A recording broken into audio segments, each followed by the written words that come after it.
नमस्कार दोस्तों, welcome back to motor defined. मैं हूं आपका होस्ट और दोस्त अरिंदम घोष और आज एक बार फिर मैं आप लोगों के लिए एक ज़बरदस्त राइड कंपैरिजन के साथ हाजिर हूं। दो टफेस्ट कॉम्पिटर आज मैं आप लोगों के लिए लेकर आया हूं।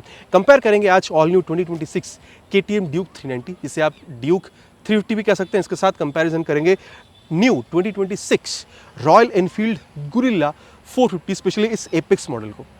अब राइड रिव्यू या फिर आप कह सकते हैं राइड कंपैरिजन तो करेंगे ही, लेकिन साथ ही यहाँ पर फीचर स्पेसिफिकेशन, प्राइस हो या माइलेज, कंपेयर करके समझने की कोशिश करेंगे कि दोनों बाइक में चीज़ें कितनी सिमिलर है, कितनी यहाँ पर आपको डिफरेंट मिल रही है, ताकि वीडियो के एंड तक आप लोगों को क्लियर आइडिया बनाने में हेल्प हो कि आप लोगों के लिए ड्यूक खरीदना सही है या फिर यहाँ पर गुरिल्ला। और आगे बढ़ने से पहले very special thanks to royal automobile Krishnanagar and KTM Krishnanagar for providing me this bikes, ताकि मैं आप लोगों तक यहाँ पर एक कंपैरिजन पहुंचा सकूं। वेस्ट बंगाल के कृष्णनगर या आसपास के एरिया में अगर आप रहते हैं, कोई भी आप लोग यहाँ पर रॉयल एनफील्ड या फिर बजाज KTM की प्रोडक्ट खरीदना चाहते हैं, शोरूम्स को आप लोग डेफिनेटली कॉन्टैक्ट कर सकते हैं। डिटेल्स ऑलरेडी आप लोगों ने अपने स्क्रीन पर देख लिया, तो चलिए दोस्तों स्टार्ट करते हैं। दोस्तों, राइड कंपैरिजन पे जाने से पहले दोनों ही बाइक की छोटी सी मैं आप लोगों के साथ यहाँ पर एक वॉक अराउंड शेयर करना चाहूंगा, ताकि जो की डिफरेंसेस है या फिर जो सिमिलैरिटीज है वो मैं आप लोगों को यहाँ पर बता सकूं। लुक में अगर आप लोग देख रहे हैं, ज्यादा स्पोर्टी फील अगर आप लोग चाह रहे हैं, तो ये आप लोगों को ड्यूक 390 बिल्कुल निकाल कर दे सकती है। बाकी देखिए, स्पोर्टी नेचर तो यहाँ पर आप लोगों को गुरिल्ला में ही मिलेगा, लेकिन लुक वाइज मैं यहाँ पर बिल्कुल बात कर रहा हूँ। रोडस्टर, ये स्पोर्ट्स नेकेड, ये वाली जो एक ट्रू फील है वो आप लोगों को बिल्कुल मिल जाएगा। बाकी प्राइस अगर आप लोग देख रहे हैं, दोनों की टॉप मॉडल को अगर आप लोग मिला रहे हैं, बाकी एपेक्स अभी बेस मॉडल है, टॉप मॉडल को मिलाएंगे 4 से 5 हज़ार रुपये तक का डिफरेंस है। लेकिन अगर आप लोग एपेक्स से यहाँ पर इस टॉप मॉडल को मिला रहे हैं ड्यूक 390 की, बाकी टॉप मॉडल 390R है, लेकिन यहाँ पर ड्यूक 390 का अलग से कोई मॉडल तो है नहीं, तो इसी को अगर आप लोग टॉप मॉडल मानकर चले तो मोटा मोटा यहाँ पर आप लोगों को 30,000 रुपये तक का जो डिफरेंस है वो आप लोग को दिख रहा है, मतलब वहाँ पर आप लोग कम पे कर रहे हैं। अब चलिए समझते हैं कि ओवरऑल कंपनी यहाँ पर चीज़ें ऑफर क्या कर रही है, इसके बाद हम लोग राइड पर चलेंगे। सबसे पहले कलर के बारे में अगर बात करी जाए, इस 2026 KTM ड्यूक 390 में यहाँ पर आप लोगों को ब्लैक कलर के साथ गन मेटल ग्रे और आप लोगों को यहाँ पर जो अटलांटिक ब्लू कलर है ये आप लोगों को मिल जाएगा। और गुरिल्ला 450 में भाई 8 कलर आप लोगों को मिलता है। स्पेशली अगर आप लोग एपेक्स मॉडल में देख रहे हैं, यहाँ पर आप लोगों को 3 कलर वेरिएंट जो ये आप लोगों को मिल जाएगा। और दोनों ही बाइक में मिलने वाली कलर वेरिएंट्स जो है ये आप लोगों ने स्क्रीन पर अभी देख ली है। और आपको दोनों मॉडल में से दोनों मॉडल में मिलने वाली कौन सी कलर वेरिएंट सबसे ज़्यादा पसंद आई है, नीचे आप लोग कमेंट पर लिखकर प्लीज़ बताइएगा। बाकी फ्रंट पे अगर आप लोग देख रहे हैं, दोनों में आप लोगों को यहाँ पर ऑल LED हेडलैम्प का सेटअप, दोनों में आप लोगों को LED इंडिकेटर, दोनों में आप लोगों को हैजार्ड लैम्प का सेटअप जो है ये आप लोगों को बिल्कुल मिल जाएगा। बाकी अगर आप सस्पेंशन देख रहे हैं, एक डेफिनेट डिफरेंस आपको दिख रहा है, वहाँ पर टेलीस्कोपिक फोक है, यहाँ पर आपको USD मिलेगा, प्लस यहाँ पर ये आप लोग को एडजस्टेबल भी बिल्कुल मिल जाता है। इसके अलावा अगर आप लोग देख रहे हैं तो यहाँ पर ये फाइबर क्वालिटी ऑफ मडगार्ड दोनों में काफ़ी सही है आपको मिलेगा। बाकी टायर अगर आप लोग देख रहे हैं, दोनों में ही आप लोगों को चाहे फ्रंट हो या फिर रियर टायर हो, दोनों ही बाइक में आप लोगों को रेडियल मिल जाएगा। प्लस यहाँ पर 110/70 सेक्शन तक का tyre with 17 inches of alloy wheel, यहाँ पर 120/70 सेक्शन तक का tyre with 17 inches of alloy wheel जो है ये आप लोगों को बिल्कुल मिल रहा है। दोनों में आप लोगों को यहाँ पर डुअल चैनल ABS का सेटअप मिलेगा, लेकिन ट्रैक्शन कंट्रोल सिर्फ आप लोगों को ड्यूक 390 में मिलेगा, आप लोगों को गुरिल्ला 450 में देखने में नहीं मिलता है। इसके अलावा अगर आप लोग यहाँ पर इसकी ब्रेकिंग सिस्टम को देख रहे हैं, तो ड्यूक 390 में आप लोग यहाँ पर हबलेस 320 तक का ये जो डिस्क है बाइब्रेक कैलिपर के साथ आप लोग को यहाँ पर मिलेगा। गुरिल्ला में जब आ रहे हैं हल्की सी छोटी है, बाकी बाइब्रेक की कैलिपर यहाँ पर भी यहाँ पर 310 तक का आप लोगों को बिल्कुल मिल जाता है। तो चाहे आप ब्रेक देख रहे हो, टायर देख रहे हो, सस्पेंशन देख रहे हो, डिफरेंस आप लोगों को यहाँ पर डेफिनेटली मिल रहा है। और कितनी यहाँ पर चलाते वक्त फील होती है इसके बारे में दोस्तों आगे हम लोग चलाते हुए बात करेंगे। अब थोड़ी सी यहाँ पर बात करते हैं इंजन डिफरेंस के बारे में। सबसे पहले अगर मैं आप लोगों को यहाँ पर KTM ड्यूक 390 के बारे में बताऊँ, तो अभी कंपनी यहाँ पर आप लोगों को 349.3 cc single cylinder DOHC 4 liquid cool फिलेटेड इंजन बिल्कुल ऑफर करती है। LC4 से liquid cool 4 stroke compact engine पहले भी कंपनी ऑफर करती थी, अभी भी आप लोगों को कंपनी बिल्कुल ये जो टेक्नोलॉजी है बिल्कुल ऑफर कर रही है। पहले आप कह सकते हैं 46 PS पावर 39 न्यूटन टॉर्क मिलता है, अभी 5.5 PS पावर 5.5 न्यूटन टॉर्क घटा दिया गया है, 41.5 PS पावर 33.5 न्यूटन टॉर्क आप लोगों को मिल रहा है। बाकी दोनों में 6 स्पीड गियर बॉक्स, दोनों में लिक्विड कूल आप कह सकते हैं, दोनों में स्लिप एंड असिस्ट क्लच जो ये आपको मिल जाएगा। लेकिन यहाँ पर खास बात क्या है, क्विक शिफ्टर प्लस आपको मिल रहा है, तो क्लचलेस अप या फिर डाउन शिफ्टिंग आप लोग कर सकते हैं। इसको आगे हम लोग टेस्ट बिल्कुल करने वाले हैं। अब अगर मैं आप लोगों को इंजन के बारे में यहाँ पर गुरिल्ला 450 की बताऊँ, तो यहाँ पर आप लोगों को 452 cc single cylinder DOHC 4 liquid cool फिलेटेड इंजन आपको मिलेगा। कूलिंग के लिए देख सकते हैं यहाँ पर कर्व रेडिएटर है, लेकिन यहाँ पर आप लोग को स्ट्रेट वाली रेडिएटर ही मिल जाएगा, हॉरिजॉन्टल वाली। बाकी अगर आप लोग पावर फिगर देख रहे हैं, यहाँ पर 41.5 PS तक आप लोगों को मिल रहा था, यहाँ पर आप लोगों को 40 PS तक का मिल जाएगा। यहाँ पर आप लोगों को 33.5 न्यूटन मीटर का टॉर्क मिल रहा था, यहाँ पर आप लोगों को अगेन 40 न्यूटन मीटर का ही टॉर्क मिलेगा। ठीक है, तो जैसे मैंने ऑलरेडी कहा था स्लिप एंड क्लच यहाँ पर मिलेगा, तो दोनों में हम लोग इसको आगे टेस्ट भी करने वाले हैं। अब क्योंकि बात हम लोग यहाँ पर इंजन की कर रहे हैं, तो चलिए दोनों ही बाइक की एग्जॉस्ट साउंड में आपको सुना दूं। ड्यूक से शुरू करते हैं, जहाँ पर आप लोग को अंडरव्हील एग्जॉस्ट मिलेगा,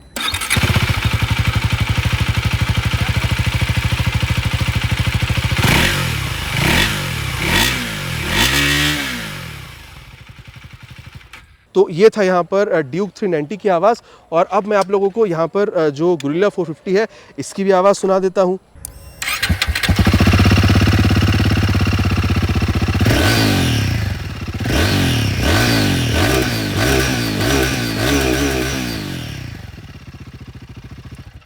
किसकी आवाज़ आप लोगों को ज़्यादा बेहतर लगी है नीचे कमेंट पर लिखकर बताना प्लीज़ नहीं भूलिएगा।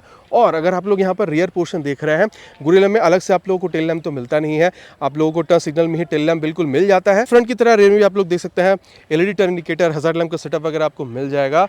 वहाँ पर आप लोगों को आप कह सकते हैं मडगार्ड वगैरह कुछ इस तरीके से मिलेगा। यहाँ पर आप लोग को एक फुल साइज़ मिल रहा है। बाकी दोनों में ही यहाँ पर आप कह सकते हैं टायर अगर होना चाहिए था नहीं, आप लोग नीचे कमेंट पर लिखकर बिल्कुल बताइएगा। बाकी टायर अगर आप लोग देख रहे हैं, अगेन आप लोग को हल्का सा डिफरेंस मिलेगा। यहाँ पर 150/60 सेक्शन तक का टायर आप लोगों को मिल रहा है और गुरिल्ला 450 में आप लोग को 160/60 सेक्शन तक का टायर आप लोग को मिल जाएगा। और दोनों बाइक में दोनों ही टायर रेडियल ऑलरेडी मैंने आप लोगों से कही है। बाकी वहाँ पर 270 mm तक का डिस्क मिलेगा। यहाँ पर आप लोगों को बाइब्रेक कैलिपर के साथ 240 mm तक का डिस्क आप लोगों को मिल रहा है। बाकी दोनों में आप लोग देख सकते हैं यहाँ पर एडजस्टेबल मोशन सस्पेंशन मिल रहा है। बाकी यहाँ पर 10 स्टेप एडजस्टेबल है WP एपेक्स के साथ। और अगर मैं आप लोगों को यहाँ पर इसकी लेफ्ट पोर्शन के बारे में बताऊँ तो साइड गार्ड आप लोगों को यहाँ पर दोनों में मिल जा रहा है। बाकी ओपन चेन सिस्टम दोनों में मिलेगा, मेन स्टैंड दोनों में नहीं है, side stand with side stand ये कट ऑफ सेंसर दोनों में आप लोगों को यहाँ पर बिल्कुल मिल जाता है। बाकी अगर आप लोग यहाँ पर इसकी सीट हाइट देख रहे हैं तो यहाँ पर एक मैसिव डिफरेंस आप लोगों को मिलेगा।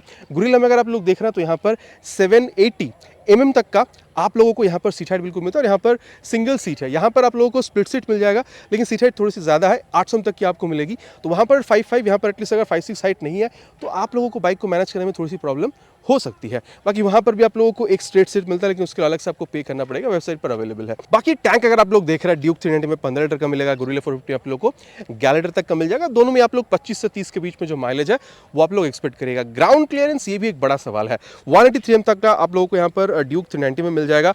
वही अगर आप लोग देख रहे हैं यहाँ पर तो 169 mm तक का आप लोगों को यहाँ पर बिल्कुल मिल जाएगा। बाकी वेट यहाँ पर भी आपको फर्क मिलेगा। ड्यूक में आप लोगों को यहाँ पर 168.3 किलोग्राम तक का मिलता है, गुरिल्ला 450 में आप लोगों को 185 किलोग्राम तक का मिलेगा। तो वेट में भी काफ़ी ज़्यादा डिफरेंस जो है ये आप लोगों को बिल्कुल समझ में आता है। इसके अलावा हैंडल बार अगर आप लोग देख रहे हैं दोनों में आप लोग को यहाँ पर काफ़ी स्ट्रेट फील होता है। बाकी यहाँ पर अगर आप लोग देख रहे हैं तो क्रूज कंट्रोल जो है ये आप लोगों को मिल जाता है। यहाँ पर आप लोगों को ये हज़ार्ड लैम्प का स्विच मिल जाएगा, high beam low beam pass out के लिए स्विच यहाँ पर है। बाकी आप क्लच और ब्रेक दोनों ही यहाँ पर एडजस्टेबल है, जो चीज़ वहाँ पर आपको मिल नहीं रहा है। बाकी टॉगल करने के लिए इसको सारी स्विचेज है, टर्न सिग्नल और हॉर्न काफ़ी सही है, यहाँ पर शॉर्टकट की दिया गया है। और क्रूज कंट्रोल को प्लस माइनस या फिर ये जो स्पीड कंट्रोल है इसको प्लस माइनस करने के लिए यहाँ पर ये बटन आप लोग को बिल्कुल मिल जाएगा। किल स्विच यहाँ पर है, नीचे इंजन ऑन करने का स्विच, एग्जॉस्ट साउंड जो है मैंने आप लोग को ऑलरेडी यहाँ पर सुना दी है। बाकी मोबाइल चार्जिंग पोर्ट जो ये भी आप लोग को यहाँ पर मिल जाएगा। और 5 इंच TFT स्क्रीन के साथ आप लोग को मिल रहा है। Speedo, auto tacho, gear position sensor, Bluetooth connectivity सब कुछ आप लोगों को मिलेगा। ठीक है, तो turn button, navigation, call, SMS alert, music सारी चीज़ें आप लोग यहाँ पर बिल्कुल यूज़ कर सकते हैं। और मिरर देखिए यहाँ पर वो डोमिनार में आप लोगों ने ऑलरेडी देखा हुआ है, बट यहीं से लिया गया था वहाँ पर, तो मिरर यहाँ पर भी काफ़ी सही है। बाकी यहाँ पर जब आप लोग आ रहे हैं तो यहाँ पर आप लोगों को ये होम वाला बटन मिलेगा। इसे जब आप टॉगल करेंगे तो इस बटन को आप लोग यूज़ करेंगे। बाकी ये high beam low beam pass out के लिए स्विच है, टर्न सिग्नल और यहाँ पर थोड़ी और लाउडर है। इसको टॉगल करने के लिए यहाँ पर जो जॉयस्टिक है ये भी आपको मिलेगा।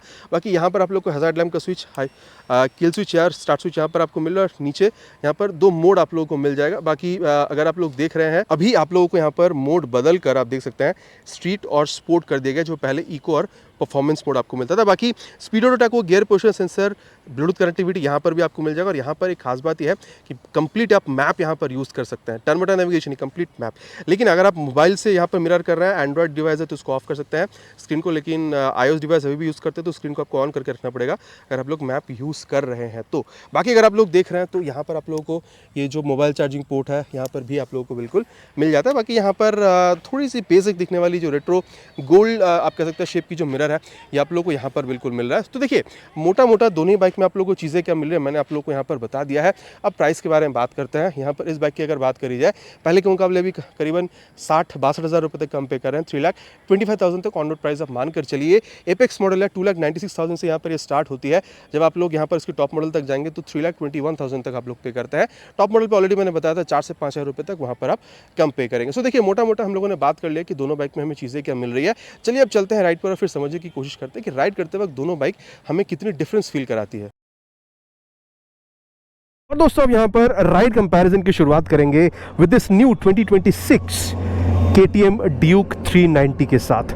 ठीक है, सबसे पहले तो सीट हाइट अगर मैं आप लोगों को यहाँ पर बताऊं तो 800 mm के आसपास जो है ये आप लोगों को कंपनी यहाँ पर बिल्कुल ऑफर करती है। देखिए सीट मैं कहूँगा अगर आपकी हाइट अराउंड 5'6" तक की भी है तो मेरे हिसाब से आप लोगों को यहाँ पर राइड करने में इसको प्रॉब्लम नहीं होनी चाहिए।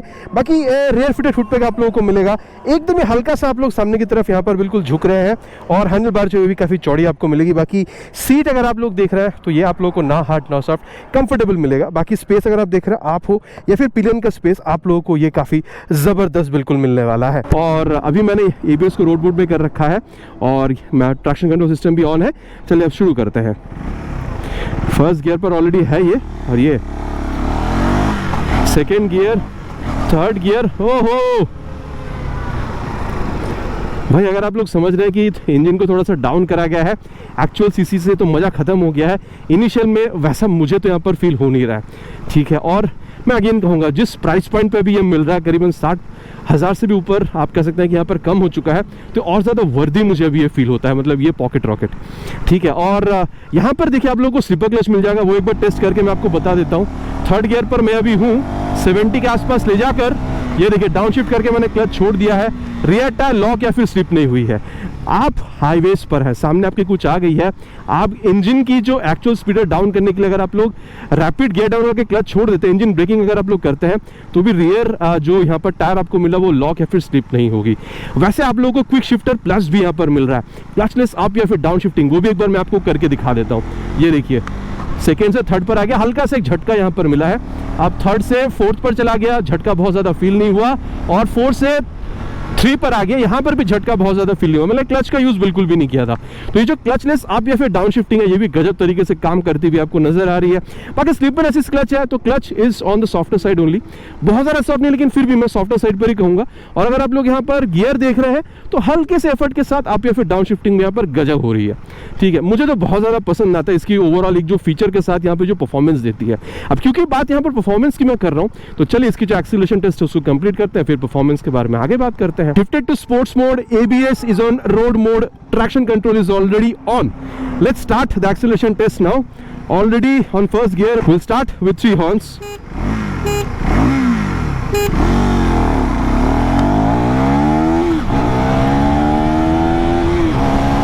80 crossed, 100 crossed. Oh, within no time it reached 106. मतलब दोस्तों अगर आप लोगों को ऐसा लग रहा है कि मजा खत्म हो गया है 398 सीसी से 349 सीसी पे आने पर, ऐसा बिल्कुल नहीं सोचेगा। उड़ती है ये बाइक, मतलब पलक झपकती मैंने यहाँ पर 100 ला दिया। वैसे भी मैंने यहाँ पर स्लो लॉन्च करा था, मतलब समझ रहे हैं इतना जल्दी यहाँ पर एक्सेलरेट करती है, ठीक है। और अगर मैं आप लोगों को स्टेबिलिटी के बारे में बताऊं, मेरे हिसाब से कोई प्रॉब्लम आपको होनी नहीं चाहिए।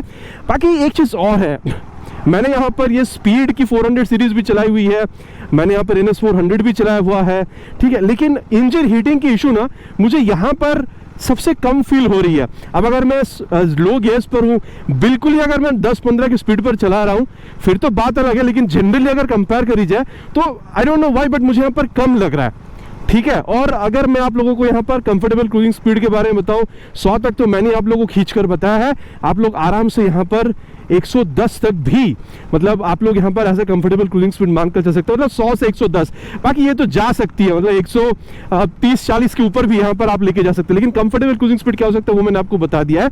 बाकी अगर आप लोग यहाँ पर इसकी वाइब्रेशन या फिर स्मूथनेस के बारे में पूछ रहे हैं, पहले जैसे ही आप लोगों को मिलेगा वही 75 तक जाने पर आप लोगों को यहाँ पर एक वाइब तो समझ में आता है, लेकिन ऐसा भी नहीं है कि उस वजह से आप बाइक खरीदेंगे नहीं, ठीक। बाकी दोस्तों एक बात और है, यहाँ पर आप लोगों को क्रूज कंट्रोल मिल जाता है हाईवेज पर, यहाँ पर फॉर आप कह सकते हैं बेटर कंफर्ट। बटन को अगर आप लोग यहाँ पर प्रेस करते हैं तो आप लोग देख सकते हैं यहाँ पर आप लोग प्लस या फिर अगर आप लोग माइनस का बटन प्रेस करेंगे तो यहाँ पर इसको भी आप लोग ऑन कर सकते हैं। और ये देखिए मैंने अभी यहाँ पर इसको एक्टिवेट कर दिया 35 पर। अभी धीरे धीरे आप लोग देख सकते हैं यहाँ पर ये 33, 34, 35 ये जो स्पीड है इसको यहाँ पर अचीव करें, मतलब प्लस या माइनस इस बटन से आप लोग यहाँ पर इसको कम या फिर ज्यादा कर सकते हैं। अगर डिसएंगेज करना है क्लच पकड़ लीजिए, ब्रेक पकड़ लीजिए, ठीक है, यहाँ पर ये डिसएंगेज बिल्कुल हो जाती है। बाकी दोस्तों ड्यूक 390, ड्यूक 350 कह सकते हैं आप उसको, देख लिया आप लोगों ने। अब यहाँ पर बात करते हैं of this new 2026 guerrilla 450 apex model की। बाकी यहाँ पर एक काउल होना चाहिए, मैंने उसको हटवा दिया है ताकि आप लोगों को एक फ्रेश सीट का यहाँ पर मैं आइडिया दे सकूं, क्योंकि पहले जैसे ही अब सीट हाइट वहाँ पर करीबन आप लोगों को 800 का मिल रहा था और यहाँ पर करीबन 780 mm के आसपास आप लोगों को मिल जाता है। तो ये तो एक डेफिनेट बात है कि आप थोड़ी सी नीचे सीट पर बैठ रहे हैं, ये एकदम विजिबली डिफरेंस आप लोगों को समझ में आएगा। बाकी हाँ, अगर आपकी हाइट थोड़ी छोटी भी है, 5'4", 5'5" के आसपास भी है, तो भी ये बाइक आप लोगों के लिए काफ़ी सही हो सकता है। लेकिन वहाँ पर 800 mm होने की वजह से सीट हाइट थोड़ी सी आपको ज़्यादा मिल रही है, तो हाइट वहाँ पर थोड़ी सी और ज़्यादा होनी ज़रूरी है, नहीं तो टिप तो आप लोगों को ज़्यादा करना पड़ेगा। बाकी अगर आप लोग देख रहे हैं, रियर फिटेड फुट पे यहाँ पर भी है। हैंडल बार अगेन मैं कहूँगा यहाँ पर आपको थोड़ा और ज़्यादा चौड़ा मिलेगा। चौड़ा वहाँ पर भी था, यहाँ पर थोड़ा और ज़्यादा चौड़ा है। बाकी अभी यहाँ पर थोड़ी सी और नीचे यहाँ पर आप कह सकते हैं हैंडल को किया गया, थोड़ा सा और सामने की तरफ धकेला गया है। इस वजह से मैं कहूँगा आप लोगों को थोड़ा सा ज़्यादा झुकना हो रहा है अगर आप लोग इसको KTM ड्यूक 390 के मुकाबले देख रहे हैं। बाकी अगर स्पेस देख रहे हैं तो डेफिनेटली आपके लिए स्पेस तो सही है, लेकिन पिलियंस के लिए स्पेस मैं कहूँगा ड्यूक 390 में आप लोगों को थोड़ा सा और बेहतर मिल रहा था। बाकी अगर आप लोग सीट की कुशनिंग देख रहे हैं, मैं कहूँगा देखिए इन जनरल ये भी is on the comfortable side, not soft not hard, लेकिन KTM ड्यूक 390 के मुकाबले, जिसको अगेन मैं कहूँगा आप 350 भी कह सकते हैं, उसके मुकाबले यहाँ पर आपको थोड़ी सी सॉफ्टर मिल सकती है। ठीक है, और चलिए अब यहाँ पर स्टार्ट करते हैं। Camera, yes camera is rolling. Start करते हैं फर्स्ट गियर, और ये देखिए मैंने इसको स्पोर्ट मोड में डाल रखा है, जिसको पहले परफॉर्मेंस मोड कहा जाता था। फर्स्ट गियर, और ये देख रहे हैं, ये सेकेंड, ये देखिए, ओ देखिए सिंपली एक बात मैं आप लोगों से कहना चाहता हूं, ये मतलब ये चीज देखिए, शायद आप मुझे अब आप लोग मुझे छपरी कहेंगे इस चीज के बारे में कि मैं ऐसा क्यों कर रहा हूं। मतलब मैं आप लोगों को ये बताना चाहता हूं, इनिशियल स्पीड में दोनों में बहुत ज्यादा डिफरेंस आप लोगों को समझ में नहीं आएगा, स्पेशली अगर आप लोग थोड़ी लो गियर्स पर है। और ये जो पुल मिल रहा है ना आप लोगों को, ये पुल, ये मेरे हिसाब से मतलब टॉर्क की यहाँ पर अगर बात हो तो मेरे ख्याल से टॉर्क की जो नेचर है इंजन की, वो आप लोगों को यहाँ पर ज्यादा मिलेगा। और वहां पर 33.5 ऑन पेपर, यहाँ पर ऑन पेपर 40, ये डिफरेंस चलाते वक्त भी आप लोगों को डेफिनेटली समझ में आएगा। ठीक है, तो ये एक सबसे पहला डिफरेंस आप लोगों को समझ में आएगा। ठीक है, इसके अलावा स्लीपर असिस्ट क्लच यहाँ पर भी है, चलिए टेस्ट करते हैं। पहले इसको ले चलेंगे 80 के आसपास, और ये गियर डाउन करके, ये देखिए 3 से लेके मैं 2 पर आ गया, मैंने क्लच छोड़ दिया है। अगेन कहूँगा फ्रंट में अगर आपकी कुछ आ गई, आप ज़्यादा हाई स्पीड पर है, इंजन ब्रेकिंग करके अगर आप लोग ओवरऑल स्पीड को स्लो डाउन करना चाहते हैं, जैसे आप लोग गियर डाउन करके क्लच छोड़ते भी हैं तो भी रियर टायर लॉक या फिर स्लिप होती नहीं है। वहाँ पर ड्यूक में भी बेहतरीन तरीके से काम कर रही थी, यहाँ पर भी उतनी ही अच्छी तरीके से काम करती है। अब यहाँ पर आप लोगों को ये क्विक शिफ्टर वगैरह तो मिल नहीं रहा, तो डेफिनेटली आप कह सकते हैं कि ड्यूक में हल्की सी प्राइस जो आपको ज़्यादा पे करना होता है, इस वजह से वहाँ पर वो चीज़ आपको मिल भी रहा, तो प्लस पॉइंट है वहाँ पर एक्चुअली। और चलिए अब यहाँ पर इसके एक्सेलरेशन टेस्ट करते हैं, फिर यहाँ पर परफॉर्मेंस के बारे में बात करते हैं। और एक चीज़ मैं आपको और बताना चाहूँगा, क्लच अगर आप लोग देख रहे हैं, दोनों में ही आज बहुत ज़्यादा सॉफ्टवेयर तो नहीं है, लेकिन अगर आप ड्यूक 390 के मुकाबले देख रहे हैं, यहाँ पर आपको थोड़ा सा हार्डर मिलेगा। बाकी एक बात है, अगर आप लोग यहाँ पर गियर शिफ्टिंग देख रहे हैं, ड्यूक के मुकाबले यहाँ पर आप लोगों को गियर शिफ्टिंग में एफर्ट और कम लगाना होगा, मतलब यहाँ पर स्मूथनेस आपको और ज़्यादा फील हो सकता है। Already on sport mode, on first gear will start the acceleration test with 3 horns. Slow launch,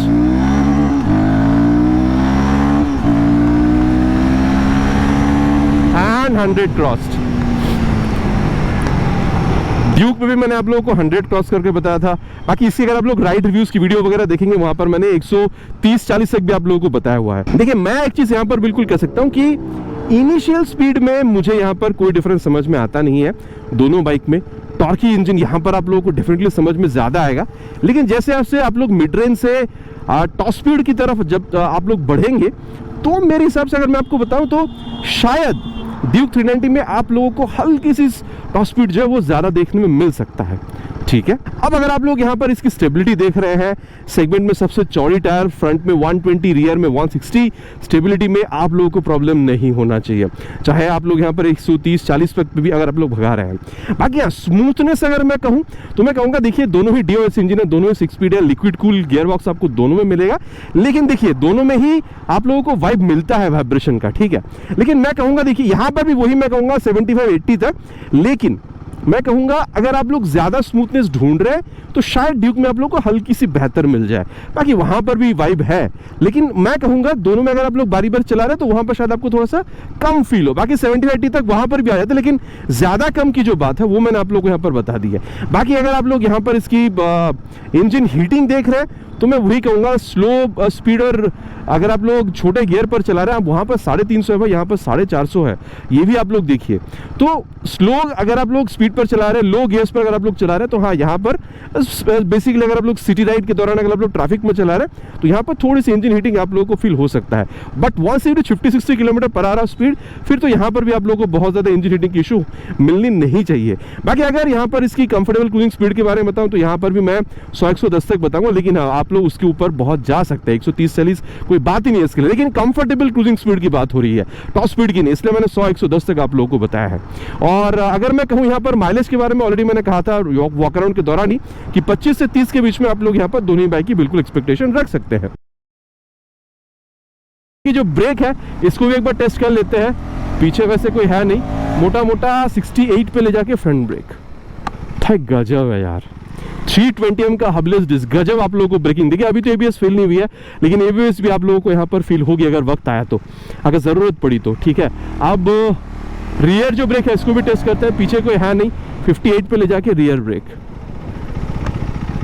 देखिए रियर ब्रेक मैं कहूँगा कि प्रोग्रेसिव साइड पर ही है। जब आप लोग रियर ब्रेक को प्रेस कर रहे हैं, एकदम हल्का सा जो स्पीड है उसको वो स्लो डाउन कर रही है। तो रियर ब्रेक इज ऑन आप कह सकते हैं कि प्रोग्रेसिव साइड, पहले की तरह। इनफैक्ट फ्रंट ब्रेक भी गजब काम करे, लेकिन पहले की तरह ही है। अब पीछे वैसे कोई है नहीं, रियर के संग संग बाद फ्रंट ब्रेक को एक बार अप्लाई कर लेते हैं। 68 पे ले जाके रियर विद फ्रंट, गजब है भाई, गजब है। मजा आएगा यार आप लोगों को, परफॉर्मेंस के साथ साथ ब्रेकिंग मजेदार बात है। बाकी दोस्तों अब बात करेंगे इस बाइक की ब्रेकिंग के बारे में। पीछे वैसे कोई है नहीं, 320 mm का फ्रंट ब्रेक है, 80 तक ले जाएंगे, और 84 पे ले जाके फ्रंट ब्रेक। भाई वहां पर देखिए 170 के आसपास आप लोगों को वेट मिल रहा है, 168.3, और यहाँ पर आप लोगों को 180-85 किलोग्राम का वेट मिल रहा है, ठीक है। वहाँ पर आप लोगों को वो रेडियली माउंटेड बाइब्रेक कैलिपर मिल जाता है ड्यूक 390 में। बाकी वेट में डिफरेंस है, वहाँ पर 320 mm का डिस्क है, यहाँ पर 310 mm का डिस्क मिल रहा है। तो यहाँ पर वेट भी ज़्यादा है, डिस्क की साइज़ भी छोटी है, लेकिन मैं कहूँगा इक्वली अच्छी यहाँ पर आप लोगों को, आप कह सकते हैं जो फ्रंट में ब्रेक डिस्क का जो रिस्पॉन्स है, ये आप लोगों को बिल्कुल यहाँ पर मिलता है। इसमें आप लोगों को कोई प्रॉब्लम मेरे हिसाब से तो फील नहीं होनी चाहिए। बाकी एबीएस ना वहाँ पर फील हुआ था ना यहाँ पर फील हुआ है, लेकिन एबीएस का है और काम करेगी, इसके लिए आप लोगों को चिंता करने की कोई ज़रूरत नहीं है। रियर नहीं, कोई है नहीं। अब एक बार दोबारा इसको भगाते हैं रियर ब्रेक को चेक करने के लिए। 71 पे ले जाके रियर ब्रेक।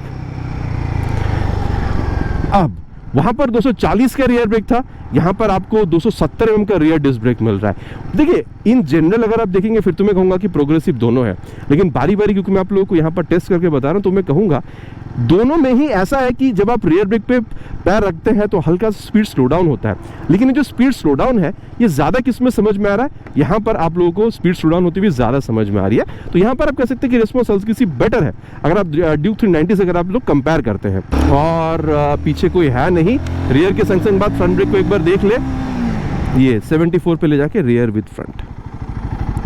मैं तो कहूँगा देखिए ओवरऑल अगर आप लोग रियर के संग संग बाद फ्रंट ब्रेक का इस्तेमाल यहाँ पर करके देख रहे हैं, तो मेरे ख्याल से ड्यूक 390 और यहाँ पर आप लोगों को ब्रेक में बहुत ज़्यादा डिफरेंस आप लोगों को यहाँ पर समझ में नहीं आ रहा है।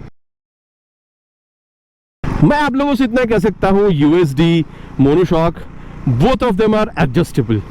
आप अपने हिसाब से एडजस्ट करिए, लेकिन फैक्ट्री फिटेड जो आप लोगों को मिल रहा है यहाँ पर, उसमें मैं कहूँगा चाहे आप फ्रंट देख रहे हो आप चाहे आप रियर देख रहे हो, दोनों में ये आप लोगों को स्टिफर साइड पर ही मिलेगा। हाई स्पीड, टॉप स्पीड और भाई कॉर्नरिंग तो आप गजब कर सकते हैं, कोई दोहरा आप लोगों को इसमें नहीं होनी चाहिए, ठीक है। लेकिन हाँ गड्ढों पर जब आप जाएंगे, छोटे से छोटी गड्ढे पर भी ये आप लोगों को समझाएगी कि भाई गड्ढा है, या तो गड्ढे को यहाँ पर अवॉइड करो या फिर आराम से चलाओ, ठीक है। तो यहाँ पर मतलब high speed, top speed on road पर ये गजब काम करेगी, लेकिन गड्ढा है या बम्प है तो वहाँ पर आपके कमर कंधे पर आप लोगों को ये झटका भी फील कराएगी। ओवरऑल देखिए मैं कहूँगा एक्सीलरेशन पहले के मुकाबले हल्की सी ड्रॉप तो फील होगी, लेकिन मज़ा अभी भी आप लोगों को बेहतरीन मिलने वाला है, इसमें कोई दो राह नहीं है। और अगर आप लोग यहाँ पर रियर व्यू मिरर देख रहे हैं, अच्छा खासा रियर व्यू आप लोगों को निकाल कर दे रही है। Speedo auto tacho, gear poster sensor, Bluetooth connectivity, mobile charging port, सब कुछ आप लोगों को यहाँ पर मिल जाता है। किसी चीज़ की कमी आप लोगों को कंपनी यहाँ पर फील होने नहीं देती है। बाकी अगर आप लोग यूथ है, आप चाहते हैं 300-350 सीसी की एक ऐसी बाइक जहाँ पर भर के पावर हो, एक प्रीमियम क्वालिटी आप लोगों को मिले, एक्सीलरेशन अच्छी हो, ब्रेकिंग अच्छी हो, फीचर भी यहाँ पर आप लोगों को मिल जाए, ड्यूक 390 यहाँ पर ड्यूक 350 भी कह सकती है। जो पॉकेट रॉकेट है अभी और ज्यादा वर्दी आपको फील होगा, बिकॉज अभी आप लोगों को और भी 60,000 रुपए कम पे करना हो रहा है पिछले मॉडल के मुकाबले। सस्पेंशन की बात करते हैं, दोनों ही आप कह सकते हैं यहाँ पर बाइक में रियर में मोनोशॉक तो आप लोगों को मिल रहा है, मतलब स्टिफनेस वो आप लोगों को नाम से समझ में आ रहा है। लेकिन फ्रंट की बात जब करी जाए, देखिए यहाँ पर टेलीस्कोपिक फोक है, इसका मतलब ये नहीं है कि ये बहुत ज्यादा सॉफ्ट है, लेकिन डेफिनेटली अगर आप लोग इसको ड्यूक 390 से कंपेयर कर रहे हैं, अगेन कहूंगा ड्यूक 350, तो मैं कहूंगा फ्रंट पे देखिए वहां पर स्टिफनेस आप लोग को ज्यादा बिल्कुल समझ में आता है, ठीक है।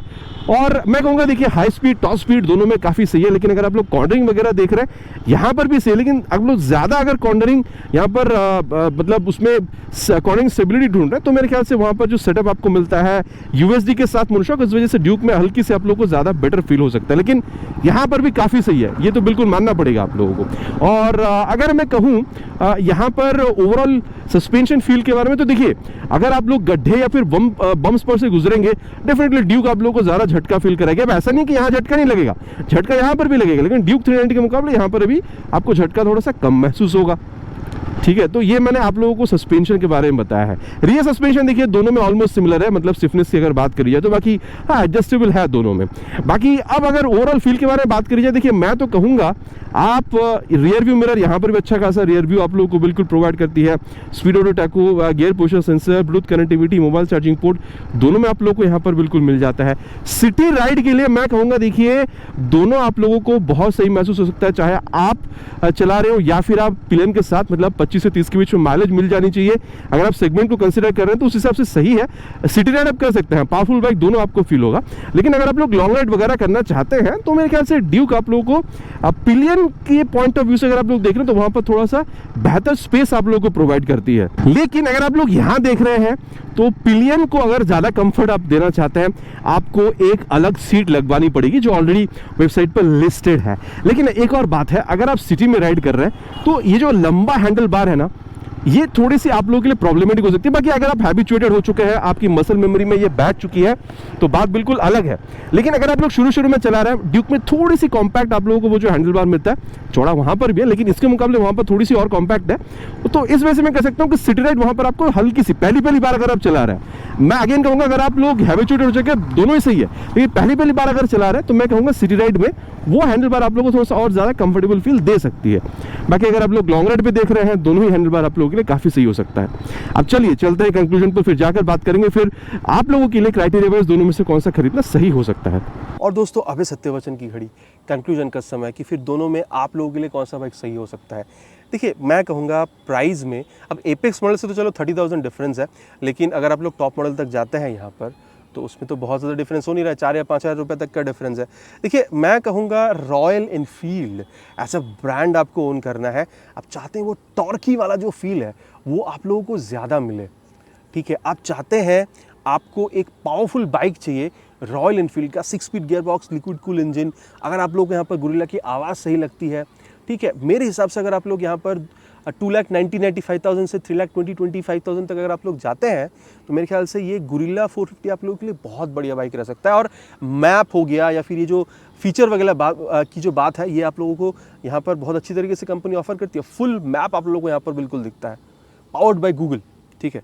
लेकिन हाँ, अगर आप सिमिलर बजट में अगर आप लोग 4 से 5,000 रुपये और बढ़ा सकते हैं, बाकी अगर एपेक्स मॉडल से कंपेयर कर रहे हैं 30,000 और अगर आप लोग टॉप मॉडल से इसकी कंपेयर कर रहे हैं तो 4 से 5,000 रुपये अगर आप लोग बढ़ा सकते हैं, लेकिन आप चाहते हैं कि ब्रेक्स जो है वो सेटअप आप लोगों को थोड़ी सी और प्रीमियम मिले, ठीक है। आप चाहते हैं कि टॉप स्पीड जो है, भले देखिए मैं कहूँगा टॉर्की नेचर वो जो टानती है बाइक वो आप लोग को यहाँ पर ज़्यादा मिलेगा, लेकिन अगर आप लोग टॉप स्पीड थोड़ी सी और ज़्यादा चाह रहे हैं, आप चाह रहे हैं ये ट्रैक्शन कंट्रोल या फिर ये जो क्विक शिफ्टर प्लस, ये सारी फीचर अगर आप लोगों को और ज़्यादा चाहिए, ठीक है, आप लोगों को थोड़ी सी और स्पोर्टी हैंडलिंग चाहिए, जैसे कि यहाँ पर आप लोगों को यूएसडी के साथ साथ ये आप लोगों को एडजस्टेबल भी मिल रहा है। तो इन सारी चीज़ों की वजह से अगर आप लोग यहाँ पर 5 से 30,000 रुपये अगर आप लोग ज़्यादा भी यहाँ पर पे कर रहे हैं, मेरे ख्याल से एक वर्दी प्रोडक्ट ही आप लोग खरीद रहे हैं। बाकी अगेन कहूँगा टॉप स्पीड अगर आप लोग देख रहे हैं तो यहाँ पर आपको हल्की से ज़्यादा मिल सकते हैं, लेकिन टॉर्की नेचर जो है यहाँ पर आप लोग को ज़्यादा मिलेगा और डेफिनेटली ऑन पेपर आप लोग को पहले ही समझ में आ जाएगा। 33.5 यहाँ पर आप लोग को 40 न्यूटन मीटर बिल्कुल मिल रहा है। तो दोनों बाइक में क्या है, क्या और अच्छी हो सकती थी, मैंने आप लोगों तक पहुंचा दी है। बाकी अब आप लोग क्या समझ रहे हैं, गुरिल्ला 450 खरीदेंगे या फिर यहाँ पर KTM की ड्यूक 390 जो कि अभी ड्यूक 350 बन चुकी है? नीचे आप लोग कमेंट पर लिखकर प्लीज़ बताना नहीं भूलिएगा, इट्स माय रिक्वेस्ट। आशा करता हूँ दोस्तों वीडियो आप लोगों को पसंद आई। अगर पसंद आई है तो प्लीज़ वीडियो में एक लाइक कर दीजिएगा और चैनल पर पहली बार आ रहे हैं तो सब्सक्राइब करके बेल बटन कॉल पे करना नहीं भूलिएगा, इट्स माय रिक्वेस्ट अगेन। बहुत जल्द मुलाकात होगा चैनल पर आप लोगों से इसी तरीके से एक नए वीडियो में नए बाइक स्कूटर के साथ। Till then ride safe and Jai Hind.